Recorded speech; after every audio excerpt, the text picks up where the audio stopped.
It's almost time for Florida Gators football once again, as tomorrow night at 7:30 p.m. Eastern Time, the Gators take on the Gamecocks. We'll talk keys to victory, and we'll wrap up with our three biggest stars of the game. Told you I've been watching hockey, only here on Locked On Gators.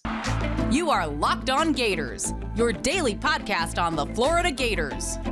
Part of the Locked On Podcast Network, your team every day.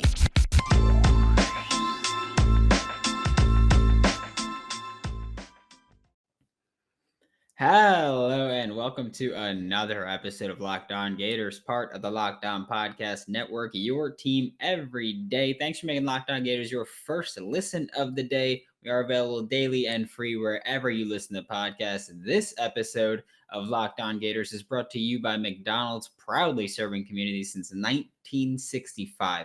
McDonald's has always been more than just a place to get tasty, affordable food. It's an unofficial community center. A big thank you to our friends at McDonald's for always being there. I'm loving it. Happy Friday. I am Brandon Olson. You can find me on Twitter at WNS_Brandon. I'm also the founder of Whole9Sports.com, where you can find all of my written work. Getting right into the offensive keys to victory. Run the damn ball, preferably with Dameon Pierce. And I know that I talk a lot about feeding Dameon Pierce a lot, giving him the ball in any ways you can, wide runs, inside runs, throwing it to him. I don't give a damn.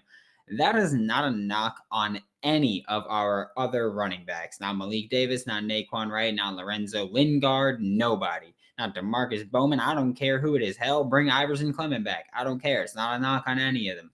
It's just Dameon Pierce has been so good and so exceptional this season that he deserves more touches. South Carolina struggles to make secure tackles, which sound familiar, and bring down runners on the first shot. Put in our best tackle breaker, I don't want to say he's the most elusive back, but he is the most he's the most creative back at this point. He is the guy that gets those tough yards, whether it's running through tackles, making men miss. He does that. Let him do his thing against South Carolina's linebackers, who again have, I believe it's 5 defenders with over 14% missed tackle percentage, meaning that 14% of the tackles they go for, they screw it up. So that's something that we really got to keep an eye on here. Get the ball to Dameon Pierce. And the next thing to do is come out in a lot of bunch sets. So that's what I want to see from this team, which is it's a little weird to bring up because it's not usually something that I'll talk about. But South Carolina, like I mentioned, runs a lot of man coverage. They've been running a lot of man all year, which is great for them. Go ahead, go nuts with it, and that's fine. But it hurts our ability to run wide receiver screens like the Gators do, because the Gators love wide receiver screens, whether it's out wide or bubbles, usually bubbles, but they love running wide receiver screens. Man defense is how you can stop those screens because, of course, you're probably lining up if there's 3 receivers on a side, 3 corner, 3 DBs on a side, and then you got 2 blocking, 1 free defender to come in and make the play on the screen man. So wide receiver screens will probably get neutralized at least a little bit by man coverage here. But if you come out in bunch frequently, that prevents the defense from playing press coverage with any sort of consistency, because you can't be that close up, that bunched up, because then it's simply just run some kind of crossing pattern and everybody's going to get screwed up by it. But it could also cause some communication errors defensively, which would be wonderful. And if you come out in bunch, of course, and the defense is playing man coverage, you can cause some communication errors because, hey, maybe they think they're passing off to another man. Then you got 2 corners covering 1 receiver running wide open. So coming out in bunch sets is going to be more crucial than usual for this team. Luckily, or not even necessarily bunch exclusively, but coming out in trips can do a similar thing if it's a kind of tightish trips, but not bunch. It's things like that where coming out in trips for the Gators will be big for us, which we see them do a lot. We see, on one side from outside to in, it'll be Jacob Copeland, Justin Shorter, and Trent Whittemore, or Rick Wells. And we'll see that happen. And that's fantastic to do. And even quads coming out and overloading one side, getting mixed up, and hopefully causing a miscommunication, or they trip into each other, or you run a little bit of a rub route. I'm not going to snitch. I don't care. And the final key to victory for the Gators: get the tight ends involved. And obviously I'm primarily talking about Kimura Gamble here, but Keon Zipper can get involved as well. He was more involved last week in the game plan than he was in any other week. I don't know if that's going to remain to be an Anthony Richardson exclusive thing, who we don't know yet if he's playing, by the way, or if it's going to be an Emory Jones with just Kimura Gamble, or we get Keon Zipper in this game plan as well. But when a team plays a lot of man defense, it usually means that there's a mismatch somewhere. It's oftentimes with linebackers lining up against tight ends or running backs and getting them in space, because of course linebackers oftentimes not quick enough to deal with running backs. They can't be quick enough, or sometimes they're not quick enough to deal with tight ends. Can't put safeties on them because then tight ends are too big for them. So for Florida, it's probably going to be at tight end this week, because whether or not South Carolina wants to put a linebacker or a safety on Kimura Gamble, he is one of those guys. He can create that mismatch. So he's too big for safeties to handle consistently, like I said. And he's got some, I don't want to say he's got a lot of wiggle to him, because he doesn't. He's not one of those guys. But he's got a lot of nuance to his routes that could be linebackers handily. He's one of those guys where kind of, not that he reminds me of Jason Witten, but the way that he runs his routes and gets open is Jason Witten-esque, where he's not outrunning you. He's not shaking you at your cleats. But guess what? He's somehow, and in an inexplicable way, he's getting open against the defense consistently. And that could be Kimura Gamble this week against South Carolina. He could be our mismatch, because I don't think any of our receivers are real mismatches, aside from just saying, hey, throw it up and let Justin Shorter, Jacob Copeland, Xavier Henderson fight for it and try to come down with it, because they are good jump ball receivers, but they aren't those just general mismatches like Kimura Gamble could be this week. We could see Naquan Wright get involved in the passing game a lot more than we're used to, because he is, I think, our best receiving back out there. He can play slot. He can move around. He might play slot. I don't know. We don't know yet what Rick Wells' status is for this game. He did not play against Georgia. So we don't know if maybe we see a little bit of Naquan Wright moving around, get him on the field a little bit. I grew up around the block from McDonald's. You guys know that by now. I've mentioned it frequently. I still live around the block from one, but that is a different one. I used to go 2 to 3 times a week after school when I was a kid. It'd be me, my 2 best friends. We'd hang out with the manager, who would talk Jets or Giants, which is obviously my preference. We'd do that for just hours on end at times. Then we'd go back to my house. We'd play video games for hours. I wasn't a good student. I was a bit of a ne'er-do-well. Sorry. I'm gonna say that again. I know I said it yesterday, but I'm just letting you know. But yeah, we'd always go. We'd hang out. It was great, because I felt like the manager there was a friend to me when I was a kid, even though he was not an adult, but he was like 20 working there. And I got some the other day, so I'm going to refrain from getting some tonight, but I might still get some tonight. Why not? It's the weekend. Let's celebrate it. Head to your local McDonald's to refuel and reconnect. Did someone say Locked On Gators watch party? Ba-da-ba-ba-ba. I'm loving it. Now we're going to take a look at some defensive keys. But first, thanks for making Locked On Gators your first listen of the day. Every day we are available free and daily wherever you listen to podcasts. Looking at defensive keys, defensive line pressure is going to be the biggest key for me for our defense in this game. South Carolina has already said, hey, we won't announce a starting quarterback before Saturday, which is whatever, dude. Like Florida did that last week. You're so cool. So I don't care about that. South Carolina won't announce a game plan for a starting quarterback. Fine. They should do what people thought Georgia should do. The thought was Georgia should game plan for Anthony Richardson. And then, if Anthony Richardson doesn't play, then the game plan will still work for Emory. But you can't game plan for Emory and think it'll work for Anthony Richardson. But here, Florida should just game plan for whichever quarterback they think, because I don't think either of them are different enough to really cause a problem, whether it's Zeb Noland, who's recovering from knee surgery, which is why he's not playing full snaps, so Zeb Noland or Jason Brown. I don't care. I think if you game plan for one of them, you game plan for both of them. So that's fine. Getting pressure from just rushing 4 is the easiest way to throw off any of their quarterbacks. I don't care who it is. Zeb Noland, Jason Brown. I don't care if it's the freshman Gauthier that they're thinking about starting. Doesn't matter. Getting pressure is a near surefire way to disrupt any quarterback, no matter who it is. Even Brady struggles when he gets some pressure in there consistently. So getting defensive line pressure here is huge for the Gators. And I don't mean blitzing. I don't mean that's specifically what I said, defensive line pressure. I don't mean blitzing. I think it's important to have 7 guys back in coverage. But getting defensive line pressure allows you to drop 7 back with any sort of consistency that you want as often as you want, and still not be shooting yourself in the foot there. Playing press coverage, please, is the next defensive key to victory. Please, just please play press coverage. That's all I want from you. Whether it's press man or zone, I don't give a damn. That means nothing to me. Although South Carolina has been pretty solid against zone defenses this year, that still, my point, whether it's press man or zone, just play press, because this goes very hand in hand with getting defensive line pressure consistently.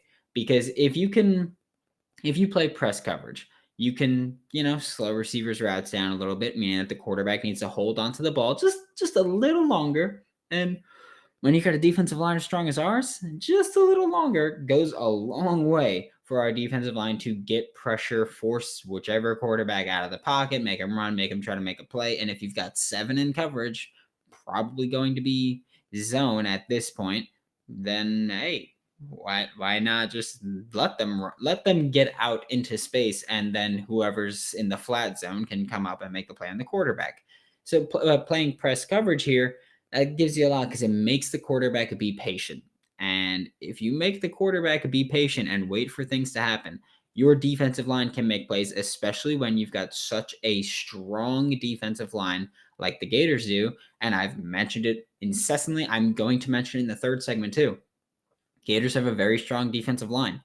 The South Carolina Gamecocks, their interior offensive line specifically, is very bad, specifically at pass blocking. So getting that pressure is huge. So playing press coverage, disrupting routes a little bit, making plays take longer to develop, and letting your defensive line get in is an easy key to victory here.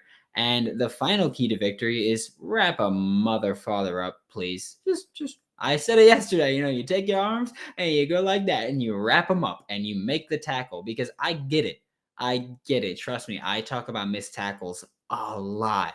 But guess what? I wouldn't talk about missed tackles a lot if this Gators team didn't miss tackles a lot. Like it's really bad. I've mentioned it so many times. It is the most fundamental part of football. When you think about football, you don't think running back. You don't think passing. You don't think anything but tackle. You don't think coverage instantly. 99% of the people, if you say, what is one feature of football, or what is one word you associate with football, it's probably going to be tackle, hit, something like that. Something along the lines of making a tackle, making a defensive play here. And that's what we're talking about here. Make a tackle. That is what I want you to do. Take your arms, wrap up the ball carrier, bring him to the ground. It is as simple as that. South Carolina Gamecocks are, simply put, not an explosive team. They do not have an explosive offense. They're not great with getting yards after the catch. That is just a simple fact of the matter. Would it be cool for them if they were better at it? Sure, but they aren't. They suck at it. So don't make it easier for a bad team to get yards after the catch, yards after contact as a running back. It's as simple as that. You have a good defensive team. You have a bad offensive team that you're playing against, or below average offensive team that you're playing against. Do not make things easier on them. That's why I don't want you to blitz, because if you blitz, you're more likely to give up a big play somewhere in the defensive backfield or the secondary. You're more likely to give up a big play there if you blitz. I want cover 2. I want to dare you to take a deep shot into coverage. So that's why I'm saying I don't want blitzes. I want defensive line pressure. I want press coverage, because you don't got to blitz and you slow down the offense's rhythm and you make them hold the ball, and then you get to hit them more. You follow? And then I want you to wrap a ball carrier up for once this season. because this especially is a game where we are not playing these explosive backs like we've played against Georgia and Alabama, which we did a fantastic job at, or LSU with Tyrion Davis Prince. And none of that. None of that. You got South Carolina, who they got some dudes, but they don't have enough dudes that you go, okay, like we gotta watch. Like it's not like Kentucky where it's like, okay, like Wandale Robinson is like, we've got to watch him. South Carolina doesn't have that guy where you've got to really like that strikes fear into your heart. So as a defense, you just wrap them up and take away the big plays there. Don't make sloppy tackles. Grab the guy right at the waist. I'm saying, look at his waist and boom, drive and just finish the play there. And South Carolina's offense is going to be completely neutralized at that point if you don't make things easy for them. Did anybody else make money this past weekend? I made money this morning already. I'll tell you, I bet on Korean basketball. Bet online. Fastest and easiest way to bet on all of your sports actions. Obviously, Florida's been screwing me up a bit this year. I'm not gonna lie to you.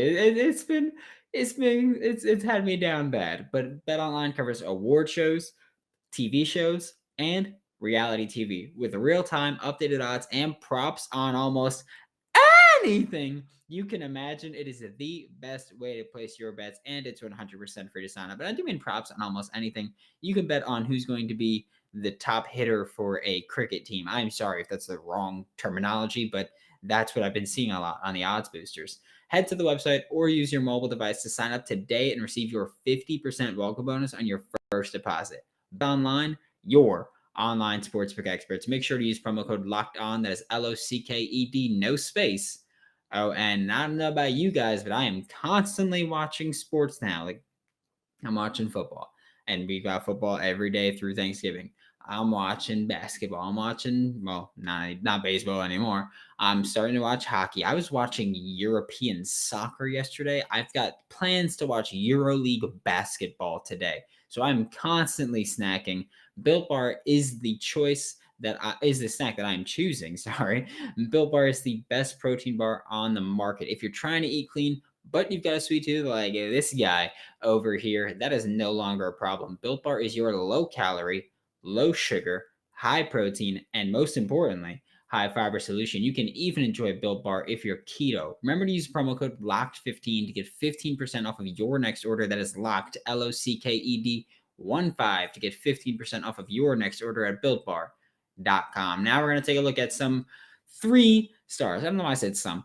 3 stars because, like I said, I've been watching hockey recently, and it's like they do that, and it's kind of cool. So some Gators the 3 Gators that I think will be star players this week, or focal points, or big keys, basically individual keys to victory here. First up, Kamori Gamble. I mentioned him in the first segment. I mentioned him the other day. I'm going to keep mentioning him.